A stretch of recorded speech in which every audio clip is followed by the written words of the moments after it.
58 ans, je suis psychologue, psychothérapeute. Et j'ai eu la chance, quand je faisais mes études de psychologie, je devais travailler au niveau financier. Et en fait, cette chance, c'était de toujours avoir eu les pieds sur du terre-à-terre. Donc j'étais éducateur spécialisé. Et c'est ce qui m'a toujours poursuivi, c'est d'essayer de faire le lien entre la théorie que j'apprenais en faculté et la pratique que j'avais dans le quotidien, dans un foyer. On appelait ça d'action éducative. Je m'occupais de délinquants. Je me suis surtout formé après les études en France auprès d'un institut qui s'appelle l'Institut Ellis à New York. Donc c'est ce qu'on appelle en France les approches cognitives. C'est-à-dire ce ne sont des approches qui ne sont ni psychanalytiques, ni comportementales. C'est une autre façon de voir les choses. Ce que l'on voit ici, c'est que, et ça quand même depuis bientôt 30 ans, 9 fois sur 10, quand on a ciblé le problème éducatif, ça marche. En gros, je ne veux pas rendre les parents responsables de tout, mais souvent ils sont un peu perdus sur qu'est-ce qu'on doit apporter à l'enfant au niveau éducatif. Et ça, c'est tout mon travail de les conseiller, une sorte de guidance parentale, quoi, en gros.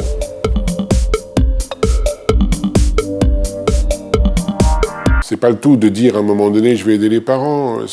Est-ce qu'on peut aussi divulguer certaines informations, certaines choses qu'on a. On a des certitudes quand même en éducation. Donc je trouve ça dommage de garder ça dans un cabinet de consultation. Bien sûr, chaque enfant est différent, on est tous d'accord, mais il y a quand même des règles communes d'éducation qu'on a envie de transmettre aux enfants, aux parents surtout. Donc ce livre-là, le dernier, Un enfant heureux, c'est non seulement la synthèse d'autres ouvrages que j'ai écrits avant, mais c'est pour aller encore un petit peu plus loin. C'est pas le tout de dire les enfants vont mal, on sait la cause, et vous les parents, vous n'avez pas trop de savoir-faire. Qu'est-ce que c'est vraiment qu'un enfant heureux, finalement? Et là, je me suis penché sur tous les enfants qui allaient bien, c'est-à-dire ceux que je ne vois pas en consultation. Et le caractéristique commun de ces enfants qui vont bien, c'est très très bête, mais tout d'abord, ils sont enfants. Ils sont contents d'être enfants. Ce ne sont pas les enfants qui sont tout le temps en demande du monde adulte, ce sont des enfants qui se contentent de leur petit rythme, des choses comme ça. Ils ne sont pas soumis, ils ne sont pas clonés, ce sont des enfants qui disent je sais que plus tard je ferai ça, j'aurai plus de liberté, je ferai plus de choses. Ce ne sont pas des enfants revanchards ou qui ont des rancœurs ou qui sont tout le temps mécontents de leur situation. Et à chaque fois, j'ai vu des parents qui me disaient on les a éduqués tout simplement avec du bon sens. Et ces parents-là m'ont donné comme un mode d'emploi en disant écoutez, nous, ce qu'on a repéré, c'est que plus on rend un enfant acceptant de ce qu'il est, mieux il est. Plus on exige qu'il accepte aussi les autres, plus il devient social, et plus on lui apprend la réalité, plus il devient ce qu'on appelle tolérant aux frustrations. J'ai repris ces 3 fils conducteurs, moi. Qu'est-ce que c'est qu'un enfant tolérant aux frustrations? C'est un enfant qui, en fait, apprend à jouir de la vie sans s'attendre à ce que ce soit permanent. C'est un enfant qui devient peu à peu réaliste, qui sait allier son bonheur propre avec les exigences du principe de réalité. Est-ce qu'on peut aider un enfant à mieux s'accepter, mais pas simplement en le valorisant, pas simplement en le stimulant, pas simplement en le protégeant, en communiquant et tout ce que l'on sait faire, mais aussi en lui montrant les limites de soi. Vous voyez, la mode, c'était plutôt l'estime de soi de l'enfant. Valorisez-le, montrez-lui que c'est quelqu'un de singulier, de quelqu'un d'extraordinaire. Oui, il vaut mieux garder ça. T'as plein de talents, t'as plein de compétences, mais les enfants qui vont bien, on leur apprend aussi, tu sais... Quelquefois, tu trouveras des gens plus grands en taille, des gens qui ont moins d'embonpoint, des gens qui ont des visages moins gracieux, plus gracieux, des gens qui fonctionnent mieux à l'école, des gens qui sont plus adroits que toi ou moins adroits. On essaie aussi d'apprendre à l'enfant ses compétences et ses faiblesses. Et c'est quelque chose qui n'était pas tellement fait. De dire à un enfant, écoute, toi, là, je crois qu'il y a quelque chose qui va très bien chez toi, on va le renforcer, mais il y a des choses aussi chez toi qui... Il vaudrait mieux que tu travailles, ou alors à un moment donné, te dire vaut mieux pas que j'aille là parce que j'ai pas toutes les compétences dans la vie. En fait, une éducation très réaliste à ce niveau-là. Et ça, c'est quelque chose qui n'était pas fait, et moi j'essaie de le faire sous forme de test aussi. J'essaie de dire aux parents dans mon livre, je vais vous aider à repérer votre enfant. Est-ce qu'il a des petites failles ou pas? Donc qu'est-ce qu'il faut renforcer qui est bon, et qu'est-ce qu'il faut apprendre parce que ça lui manque? Donc c'est tout le long de mon livre, j'essaie de guider les parents. Les parents, nous savons tous les deux ce que c'est qu'une famille qui ne parle pas. Nous ne reproduirons jamais ça avec notre enfant. Le thérapeute, c'est-à-dire les parents, Qu'on expliquera à notre fils pourquoi nous lui demandons de faire telle ou telle chose, qu'il sera toujours en droit de prendre la parole. Le thérapeute, il y a peut-être des choses qui méritent peu d'explications. Vous le savez, demander à votre petit de 3 ans de goûter les épinards ne nécessite pas forcément un long dialogue. Les parents, c'est vrai que pour les repas, nous avons remarqué que beaucoup parler pour essayer de le convaincre ne servait pas à grand-chose.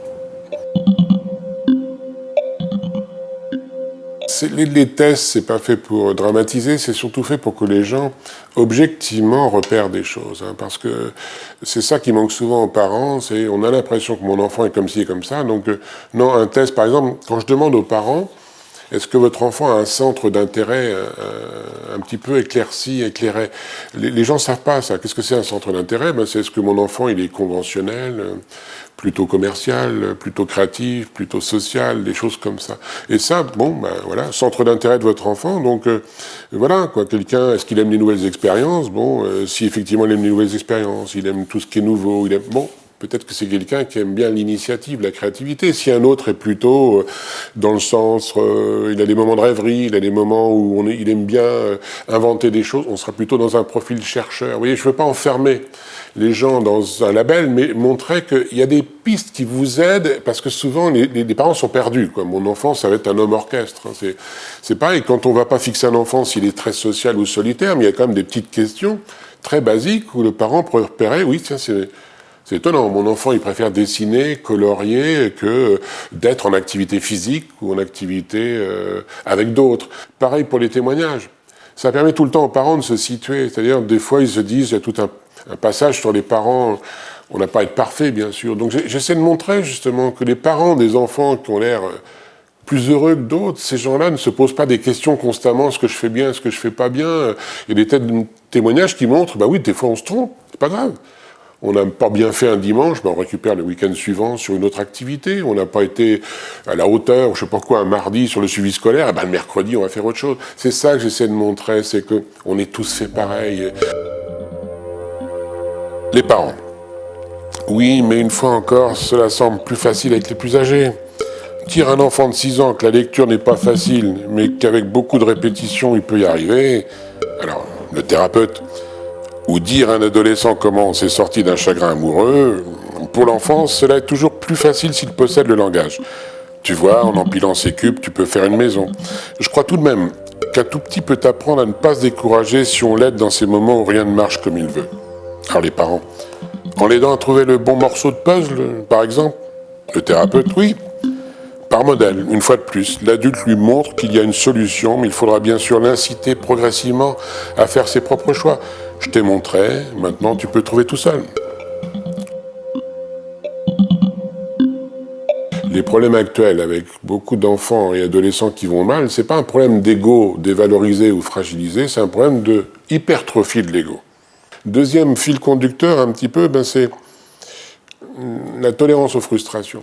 C'est vrai aussi que là, on nous avait dit, si l'enfant reçoit beaucoup d'amour, beaucoup de communication, que la relation est bonne, d'abord avec les parents et avec les autres, il va se socialiser aussi d'une façon harmonieuse et tout va aller bien. Non, je crois que la socialisation s'apprend. Ce que l'on voit maintenant, 2010, 21e siècle, c'est que société de consommation, on fait croire à l'enfant que tout peut être immédiat, les enfants marchent à « j'ai envie de quelque chose, je l'ai », ce qui est souvent possible, même dans les milieux assez défavorisés. Donc là, on a baissé le seuil de tolérance aux frustrations.